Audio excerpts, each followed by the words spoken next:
NATO पर होगा रूसी हमला, जर्मनी के जनरल का खुलासा। पूर्वी यूक्रेन का डॉनबॉस इलाका रूसी सेना रौंद रही है। अमेरिका, नेटो, यूरोप के हथियार और कमांडरों के दांव पेचों को पुतिन की रूसी सेना पूरी तरह से फेल कर चुकी है। हालात ये हैं कि डॉनबॉस के डोनेस्क और लुहांस्क में इस वक्त रूसी सेना पूर्वी मोर्चा जीतने में जुटी हुई है। डोनेस्क के पोक्रोवस्क में 21 महीने से रूसी सेना कब्जा करने में जुटी है। आज यूक्रेन के पोक्रोवस्क में जेलेंस्की के साथ साथ राष्ट्रपति ट्रंप, नेटो चीफ मार्क रूटे समेत 32 देशों के राष्ट्र प्रमुखों की भी साख पर ऐसा बट्टा लग रहा है कि पूरा नेटो बिलबिलाने लगा है। यकीन करना मुश्किल है, लेकिन रूस ने पूर्वी यूक्रेन के सबसे मजबूत गढ़ में से एक पोक्रोवस्क में यूक्रेन और नेटो को धूल चटा दी है।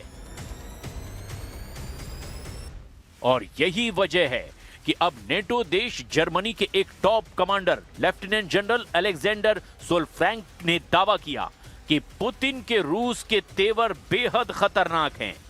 जर्मनी के लेफ्टिनेंट जनरल अलेक्जेंडर सोलफ्रैंक ने खुफिया रिपोर्ट के आधार पर दावा किया कि रूस कल तक नेटो पर हमला करने में सक्षम होगा। रूस किसी भी समय नेटो क्षेत्र पर सीमित रूप से हमला कर सकता है। लेफ्टिनेंट जनरल अलेक्जेंडर सोलफ्रैंक ने कहा, अगर आप रूस की वर्तमान क्षमताओं और युद्ध शक्ति को देखें तो रूस कल तक नेटो क्षेत्र पर एक छोटे पैमाने पर हमला कर सकता है। जनरल सोलफ्रैंक जर्मनी की संयुक्त अभियान कमान के प्रमुख हैं और रक्षा योजना की देखरेख करते हैं, जिन्होंने खुफिया रिपोर्ट के हिसाब से यह दावा किया कि रूस 2029 तक 32 सदस्यों वाले नेटो पर बड़े पैमाने पर हमला कर सकता है। सोलफ्रैंक ने कहा कि रूस की वायुसेना अभी भी मजबूत है और उसके परमाणु और मिसाइल बलों पर कोई असर नहीं पड़ा है। लेफ्टिनेंट जनरल अलेक्जेंडर सोलफ्रैंक ने आगे कहा कि रूसी काला सागर बेड़े को काफी नुकसान हुआ है, लेकिन दूसरे रूसी बेड़े कम नहीं हुए हैं। जमीन पर जरूर रूस को नुकसान हो रहा है, लेकिन पुतिन रूसी सैनिकों की संख्या 15 लाख से ज्यादा करने वाले हैं, वो भी बहुत जल्द।